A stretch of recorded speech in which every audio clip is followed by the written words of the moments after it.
원오십님 함께 보고 있습니다. 27번째 편지 찬상인께 앞부분 조금 보다가 다시 보면 달마가 서쪽에서 와서 문자와 억구를 세우지 않고 분립 문자 억구 오직 사람의 마음을 바로 가리켰을 뿐이다. 직지인심 일편전지는 요거는 닷전자예요. 땅지자 마음의 경지, 마음자리. 오직 생각을 여의고 정해를 끊어 정스러운 정, 헤아리는 해 끊어서 일상적인 격식을 멀리 뛰어넘은 것이기에 마음자리는 그러면은 감정인 거고 생각인 거고 오늘 또 얘기하는 걸 테고 수상행시 끊어 일상적인 격식을 멀리 뛰어넘은 것이기에 그게 마음 아니다.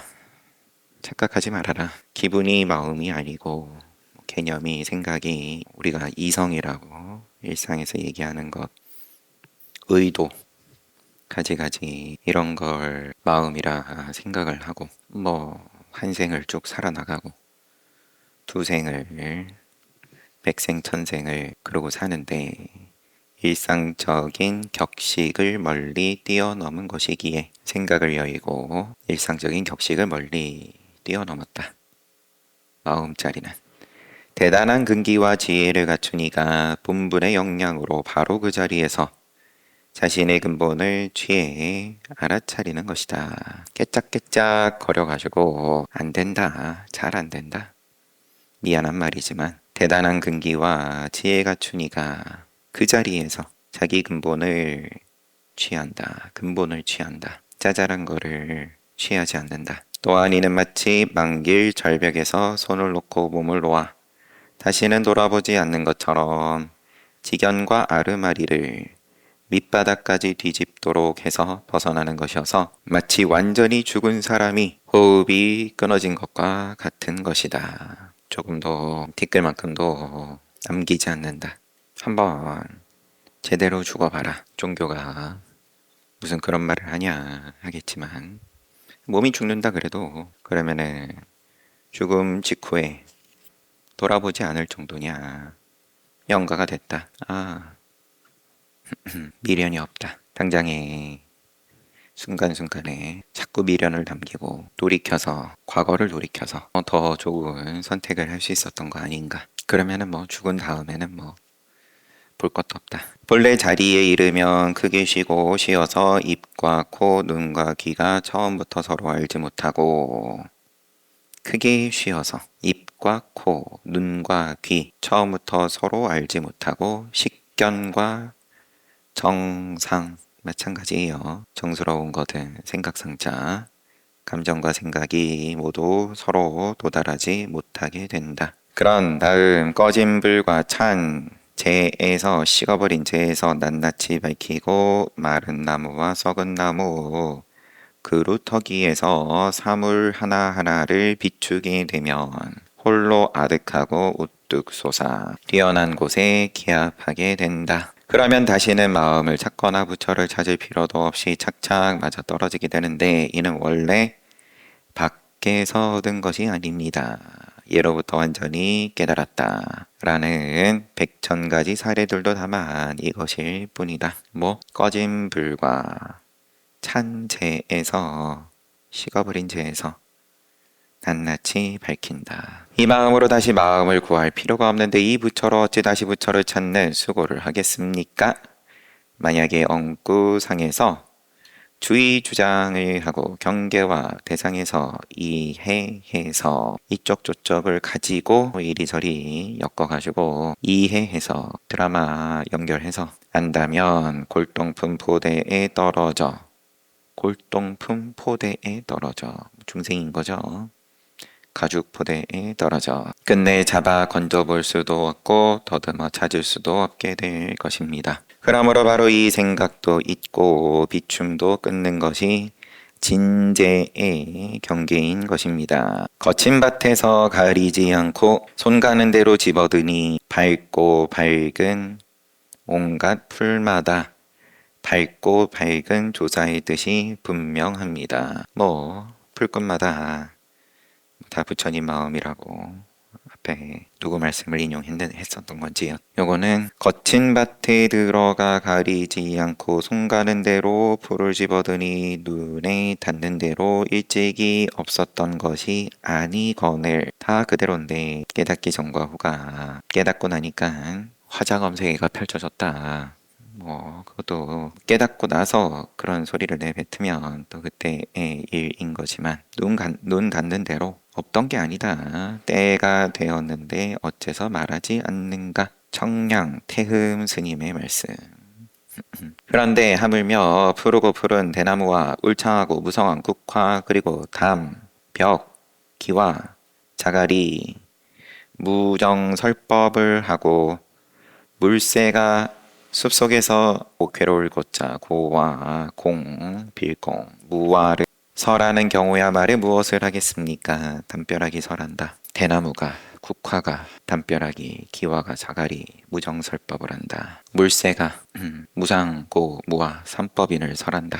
이것이 하나의 실제의 의거함으로 말미암아 인연 없는 자비를 무연자비를 드러낸 것이고 정멸의 큰 법의 광명에서 함이 없는 무작, 지음이 없는 뛰어나고 오묘한 힘을 드러낸 것입니다. 요 한 구절 한 구절마다 다 주석이 길게 소개가 돼 있는데 볼만한 게 무정설법 위산 스님을 참례하고 동산 스님이 위산 스님 참례했을 때 묻기를 지난번 남양 해충국사께서 무정도 설법을 한다고 하시는 말씀을 들었습니다. 저는 그 깊은 뜻을 알지 못하겠습니다. 돌멩이가 그럼 뭐 마찬가지예요. 개에게도 불성이 있습니까? 돌멩이가 설법한다는데 그게 도대체 무슨 소리입니까? 위산 스님이 그대는 이 이야기를 기억하고 있는가? 그러면은 해충국사께서 그 말씀 쭉 하신 그 얘기 기억하면 해봐. 어떤 스님이 묻기를 해충국사께 물은 거겠죠? 무엇이 옛 부처의 마음입니까? 고불의 마음이 뭡니까? 그러니까 국사가 담장, 벽, 기와 자갈, 돌 같은 거다. 그러니까 다시 담장, 벽, 기와 자갈돌은 무정이지 않습니까? 그렇다. 그런데도 설법을 할 줄 안다는 말씀입니까? 국사께서 활활 타는 불꽃처럼 쉬지 않고 설법한다. 설법하지 계속. 교수님이 그렇다면 저는 어째서 듣지 못합니까? 국사께서 그대가 스스로 듣지 못할 뿐이다. 저들이 듣는 것을 방해하지 말지어다. 저들이 듣는 것을 잘 듣는 사람은 잘 들어. 괜히 쓸데없이 방해하지 마. 네가 못 듣는다고. 이러쿵저러쿵. 그러면 이 스님이 해충국사께 물어온 스님이 뭐 괜히 시시하게 물은 게 아니라 정말 간절해서 물었다고 치고 그러면은 뭐 모르긴 몰라도 깝깝하겠죠. 다 그러면 남들은 알아듣는다는데 나는 왜 모르겠냐. 죽겠다. 그 스님이 어떤 사람이 듣는지 잘 모르겠습니다. 스님 거짓말하지 마세요. 뭐 이런 투겠죠. 누가 알아듣는다고. 국사가 모든 성인들이 듣는다. 스님께서 들으십니까? 나는 듣지 못한다. 그 스님이 스님께서도 듣지 못하는데 어찌 무정이 법을 설하는 것을 알 수 있습니까? 앞뒤가 안 맞네요. 국사가 내가 듣지 못해서이지 내가 듣는다면 모든 성인과 같아져서 그대가 나의 설법을 듣지 못할 것이다. 다행인 줄 알아라. 내가 너하고 지금 여기 진흙탕에서 구르는 걸 다행인 줄 알아라. 내 너의 눈높이에 맞춰서 지금 얘기해 주는 건데 그 스님이 그렇다면 중생에게는 들을 분이 없겠군요. 말의 논리로 따라가면 이렇게 말이 나올 수밖에 없는 거잖아요. 그럼 돌멩이가 설법한다. 저는 못 듣는데 스님 듣습니까? 나도 못 듣지. 성인이 듣지. 그럼 스님은 듣습니까? 나는 못 듣지. 스님 못 들었는데 그럼 어떻게 돌멩이가 설법하는 줄 압니까? 내가 듣지 못하니까 너가 지금 내 말을 듣고 있잖아. 내가 성인이고 돌멩이 설법하는 거를 들을 줄 알았을 것 같으면 그러면은 너가 나의 설법을 못 듣지. 그러면 경계가 명확해지니까 성인과 중생이. 중생은 처음부터 못 듣는 거였네요. 국사가 뭐라고 이야기를 바로 이어져서 나오지만 이렇게 얘기를 할 때 계속 그러면은 그 이치로는 지극히 맞는 소리를 하는 거고 지금 찾아온 스님이 국사가 말했다. 나는 중생을 위해서 설법하지 성인을 위해서 설법하지는 않는다. 중생에게는 들을 자격이 없겠군요. 그러니까 왜 들을 자격이 없어? 나는 중생을 위해서 설법을 해. 그 스님이 그러면은 자연스럽게 이 스님이 찾아와서 묻는 스님이 무정이 설법을 하는 거에 걸려가지고 설법을 무정이 설법하는데 나는 왜 모르냐? 뭐 앉아가지고 그러면 돌멩이를 뚫어져라. 뭐 한철을 무슨 소리 안 하나? 뭐 그렇게 보냈는지 아닌지 여하튼 그러라고 하신 말씀은 당연히 아니니까 이렇게 잘 걸렸죠 낚시에. 그 찾아왔고 돌멩이 설법이 중요하냐? 내가 지금 너한테 중생을 위해서 설법을 하잖아. 그 스님이 중생이 들은 뒤에는 어떻습니까? 국사가 말했다. 그렇다면 중생이 아니지. 그 스님이 무정이 설법한다고 하셨는데 되게 걸리긴 걸렸어요. 무정의 설법은 됐고 이렇든 저렇든 스님께서 저한테 설법을 해주세요. 이렇게 나아갈 것 같더니만 무정이 설법한다고 하셨는데 어떤 경전에 근거하셨는지 출처가 어떻게 됩니까? 근거가 어떻게 됩니까? 국사가 대답했다. 그렇지. 경전에 근거하지 않는 말은 수행자가 논할 바가 아니다. 너는 보지 못했는가? 화엄경에 이르되 세계가 설하고 중생이 설하며 삼세일체가 법을 설한다 했거늘. 경전에 당연히 있지? 네, 여기서 지금 위산 스님께 동산 스님이 이야기를 여기까지 했어요. 동산 스님이 이야기를 끝내니까 위산 스님이 여기 나한테도 있긴 한데 그런 사람을 만나기가 힘들 뿐이네. 여기 나한테도 있기는 한데 더 궁금한 거 내가 말해줄 수는 있는데 그런 사람을 만나기가 힘들 뿐이다. 동산이 저는 알지 못하겠으니 스님께서 가르쳐 주십시오.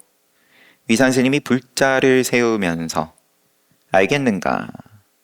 알겠어? 가르쳐 달라면 가르쳐 줄 수 있지. 가르쳐 줄 수 있지. 불자를 세우면서 알겠어? 모르겠습니다. 설명해 주세요. 부모가 낳아주신 이 입으로는 끝내 그대를 위해 설하지 못하겠다. 동산이 스님과 함께 도를 흠모하던 분이 있습니까? 그러면 제가 부족해서 스님 말씀은 제가 도저히 모르겠습니다. 제가 또 혹시 가르침을 구할 수 있는 분이 있습니까? 위산 스님이 여기서 예능 유현으로 가면 석실이 연이어져 있는데 우남 도인이란 분이 있다. 풀섭을 해치고 종문의 가풍을 우러러 볼 수 있다면 반드시 그대에게 소중한 분이 될 걸세. 동산 스님이 알지 못하겠습니다. 이분은 어떤 분입니까? 그가 한 번은 나에게 이런 질문을 한 적이 있다. 위산 스님 말씀이 제가 스님을 받들고 싶을 땐 어찌해야 합니까? 그렇게 묻길래 무남 담성이 나한테 그렇게 묻길래 내가 당장에라도 번뇌를 끊기만 하면 되지. 번뇌를 끊으면 돼. 도리어 스님의 종지에 어긋나지 않을까요? 번뇌를 끊지 않고 뭐 이런 거는 스님의 종지에 어긋나지 않을까요? 그러니까 무엇보다도 내가 여기 있다고 말하지 말라. 위산 스님이 이렇게 말씀을 하고 끝났어요. 동산 양계 화상 어로 주작이 좀 긴데 어디서부터 담, 벼, 기와 자갈이 무정설법을 한다. 해충국사에게 누가 와가지고 묻고 이 문제에 대해서 묻고 문답을 이렇게 쭉 하고 거기서 언하에 대오했다. 일 수도 있고 아닐 수도 있고 그 물어온 스님이 언하에 대오를 했든 안 했든 내가 깨달았냐 못 깨달았냐. 이것은 하나의 실제의 의거함으로써 말미암아 인연 없는 자비를 드러낸 것이고 정멸의 큰 보배광명에서 함이 없는 뛰어나고 오묘한 힘을 드러낸 것입니다. 장경은 말하기를 도반을 만나 어깨를 스치며 지나가는 사이에 일생 동안 참악할 일을 마쳤다 라고 했고, 또 밥 만나가지고 같이 한철 잘 살면서 서로 의지해가지고 수행을 잘했다. 지금 이런 게 아니라 깨달을 낳치면 그냥 어깨 스치고 지나가는 거고, 당연히 대중생활 잘하고 원만하고 다른 대중들 편안하게 하고 이러면 참 수행하기에 정진하기에 좋은 수행처다. 그걸 부정해서가 아니라 남탑은 말하기를 내가 한 조각 나뭇잎을 들고 성에 들어가는 것이 앙산을 옮기는 것이다 라고 했습니다. 한 조각 나뭇잎을 들고 성에 들어가는 것이 산을 옮기는 거다. 그렇기 때문에 향엄의 격죽 한참 공부하다가 도저히 안 되겠어가지고 마음 접고 그러고 반쯤 포기를 하셨는지 아닌지 여하튼 그러고는 뭐 집신이나 엮어가지고 보시하면서 이번 생은 지나가야지. 그러다가 기와 조각 던졌는데 대나무에 부딪히는 소리에 깨달았다. 향엄의 격죽, 영운의 견도화, 자복의 찰간두, 자복, 여보. 정확한 출처를 찾기는 어렵다 하면서 뭐 다른 이야기 써놨는데 이건 안 봐도 될 것 같습니다. 도의 신장자, 대양의 삽초, 지장의 종전, 이 모두 금강정체를 펼쳐 일으키지 않은 것이 없습니다. 바로 그 사람으로 하여금 한 걸음도 움직이지 않고 대해탈을 이룬 참 선지식을 참내토록 해서 말없이 교화하는 걸림없는 변제를 얻게 한 것입니다. 그러므로 삼라만상과 모든 풀끝에서 오랫동안 도로 참고하면 원용한 법계를 널리 포섭하지 않음이 없게 됩니다. 또한 보신불과 화신불의 머리를 꺾어버리고 앉고 눕고 나아가고 숨으면서 변행 삼매를 조연히 증득하게 됩니다. 그런데 하필 각성의 동쪽 누각 문앞과 웅이산과 조계의 개울에서, 웅이산은 달마스님, 조계 개울은 해능스님, 각성동제 마가다국의 가야성을 뜻한다. 그러면은 서가모니 부처님, 그다음에 달마스님, 또 육조해는 선사, 승당 입실한 연후에야 몸소 전하고 증득한다 하겠습니까? 그러니까 삼라만상과 모든 풀끝에서 두루 오랫동안 참고하면 원융한 법계를 널리 포섭하지 않음이 없게 되는데 뭘 따로 구할 게 있겠습니까? 깨달을 낳치면 기와조각 대나무에 부딪히는 소리에 깨닫고 하는 판에 해초가 화상에게 묻습니다. 어떤 것이 부처입니까? 라고 하니까 법안이 말하기를 너가 해초다 라고 했습니다. 그러자 해초가 바로 깨쳤는데 이른바 이것을 일러서 너에게서 나온 것이 너에게로 되돌아간다 라고 하는 것입니다. 이것은 맹자 인용하신 거라고 출처에 되어 있습니다. 당나라 때 옛 어른 스님인 영선사가 이름이 덜 났을 때였습니다. 영선사는 당나라 범민의 스승. 자세한 사항은 알 수가 없다. 육조 스님 이전 때예요. 밭일을 하면서 망치로 흙덩이를 부수다가 큰 흙덩이 하나를 보고는 장난삼아 망치로 매섭게 치자 바로 부서졌는데 그때 매견하게 크게 깨닫게 되었다. 이로부터 한가로움이 생기고 사람들이 헤아릴 수 없는 몹시 신이함을 드러내게 되었습니다. 어떤 노장이 이것을 염해서 말하기를 산하대지가 이 스님에게 일격을 당하자 모두 부서졌다. 부처에게 공양하는데 많은 향이 필요치 않다라고 했습니다. 참으로 맞습니다. 이 말씀. 그러면 앞부분 이거는 느낌이 뭐 조금 군더더기지만 다 군더더기지만 시간 잘 보내시라. 앞에 조금도 용납하지 않고 끝까지 밀어붙여라. 이제 이런 말씀 대략적인 이런 말씀으로 편지를 쓰신 것에서 약간은 그 다음이란 말도 그래요. 이제 그러한 가운데에 그러면 성성한 가운데에 그러면 나머지는 시절 인연이니까 잘 사시라.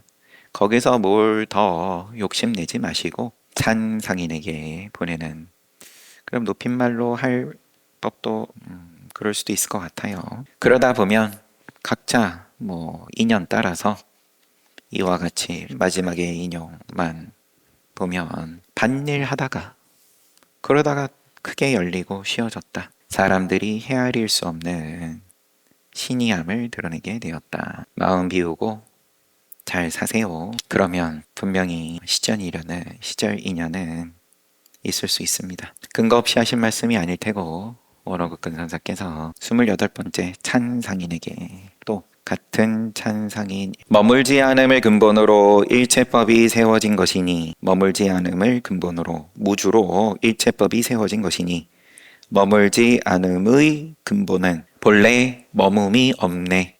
그러면 어디로 돌아가냐? 근본이 뭐냐? 늘 우리 근본을 궁금해하는데 이제 적당히만 궁금해하는 거죠. 이런 일이 나한테 왜 생겼냐? 힘들다, 괴롭다, 억울하다. 다 근본을 딱 한 발자국만큼만 궁금해하는 거긴 하지만 근데 저 밑바닥까지 뭐가 근본이냐? 일체법은 무주를 근본으로 삼는다. 일체법이 단단하게 유지되는 데에는 그러면은 기반을 아주 튼튼하게 다지고 다져가지고 그 위에 세웠다가 아니라 허공에다 세워놨다. 그러면은 그 허공의 근본은 뭐냐? 허공의 근본은 허공이지 뭐. 무주의 근본은 본래 머뭄이 없네. 이거는 유마경을 인용을 해서 개송을 원호 스님께서 쓰셨다. 유마경 주석으로 지금 선언 부분 한번 보면 또 물었다. 누가 누구한테 물은 건지. 허망, 분별은 무엇을 근본으로 삼는 것입니까? 전도망상을 근본으로 삼습니다. 전도상은 무엇을 근본으로 삼습니까? 아마도 그 문병을 간 보살, 무슨 보살이죠? 왜 갑자기? 전도상을 근본으로 삼습니다. 전도상은 무엇을 근본으로 삼습니까? 무주를 근본으로 삼습니다. 무주는 무엇을 근본으로 삼습니까? 무주는 근본이 없습니다. 문수살이요, 문수보살. 무주를 근본으로 해서 일체법이 세워지는 것입니다. 만약 철저히 깨치면 만법이 일여해서 털끝만큼의 머무는 상도 구할 수 없게 되고 철저히 깨치면 만법이 일여해서 털끝만큼의 머무는 상도 구할 수 없게 되고 단지 지금 드러난 행위도 모두 머무는 바가 없게 됩니다. 과거 미래에 말할 것도 없고 지금 드러난 행위, 지금 눈앞에 돌아가고 있는 작용은 역시나 머무는 바가 없게 된다. 근본은 명백해서 사람들의 눈에 햇빛이 밝게 비춰 각가지 색, 각가지 형상이 보이는 것과 같은데 근본이 명백해서 이것이 어찌 반야의 핵심이 아니겠습니까? 거울의 핵심이 아니겠냐. 영가께서 이르기를 그 자리를 떠나지 않고 늘 맑다고 했는데 이 말보다 친절한 것은 없습니다. 영가는 또 이르기를 찾은즉 그대를 알지만 볼 수가 없다라고 했는데 이는 다만 맑은 바로 그 자리에서 양변을 꺾어 평온케 하는 것이니 절대로 지혜를 내어 분석해서 헤아려서 구하지도 찾지도 말아야 합니다. 조금이라도 구하는 것이 있으면 마치 그림자를 잡는 것과 같은 것이다. 그 자리 떠나지 않고 늘 맑다. 탁하면 탁한 대로 맑다. 맑아도 맑고 맑음과 탁함을 다 긍정하는 그 맑음을 어떻게 알 거냐? 돌멩이를 주워가지고 설법을 기다릴 거냐. 영가는 또 이르기를 찾은즉 그대를 아나 볼 수가 없다. 본다 못 본다 요런 있다 없다 내지는 맑다 탁하다 이런 경계의 입장에 보는 것이 아니다. 그렇지만 분명하다. 그대를 안다. 양변을 본다 못 본다 이렇게 따지는 양변을 꺾어서 평온케 하였다. 구하는 것이 있으면 그림자를 잡게 된다. 봐야 되는데 답답하다. 못 봐가지고. 그러면은 열심히 뭐든 뭘 하든 해가지고 봤다. 답답함이 이제 상쾌해졌다. 그러면은 그림자를 가지고 상쾌한 줄 알아라. 그림자를 봐놓고는 아, 내가 드디어 봤네. 그런 줄 알아라. 그림자야 뭐 당연히 늘 무상한 거니까 무너지게 돼 있고 그러면 그 상쾌함은 추락할 건데 그거 어떻게 감당할래? 편지는 계속 되는데 나머지는 다음에 봅시다. 앞에 편지 이어서 두 번째 편지 지금 찬상인에게 하시는 말씀인데 중간에 얼마나 간격이 있는지 이 찬상인이 보내온 편지는 뭐 지금 모르니까 원어국근 선사께 후퇴를 하는 질문을 하진 않았겠죠. 앞에 편지만 보더라도. 그래서 뭐 공부 요렇게 하고 있습니다. 이제 거기에 또 원어국근 선사께서 답장을 뭐 공부 잘 되기를 응원을 하는 머물지 않음을 근본으로 일체법이 세워진 것이니 머물지 않음의 근본은 또 뭐냐? 무주의 근본은 뭐냐? 일체법의 근본은 무주다. 좋다. 그런데 그러면 그 무주는 근본이 뭐냐? 무주는 본래 무주지. 그러면 부처는 본래 부처지. 전도몽상, 허망한 분별, 유마경에서 허망 분별은 근본이 뭡니까? 왜 허망하게 분별하고 괴롭습니까? 그거의 근본은 전도몽상이다. 내지는 무명이다. 전도된 생각으로, 뒤집힌 생각으로 뒤집혀서 보니까 생각하니까 괴롭지. 그러면 전도몽상은 근본이 뭡니까? 머물지 않음을 근본으로 삼는다. 또 머물지 않는 거는 뭘 근본으로 합니까? 그거는 따로 근본이 없어. 무주는 근본이 없습니다. 유마거사가 무주는 무주. 열반이다. 깨달았다. 이것 말고의 비밀한 뜻이 있습니까? 깨달았으면 됐지. 뭘 또 그렇게 뭔가 그 다음을 거기서 또 뭔가 나아감을 구하는 것도 어쨌든 그것도 근본은 그러면 뭐 무주다. 잘 봤어요. 쉬었다가 정진합시다.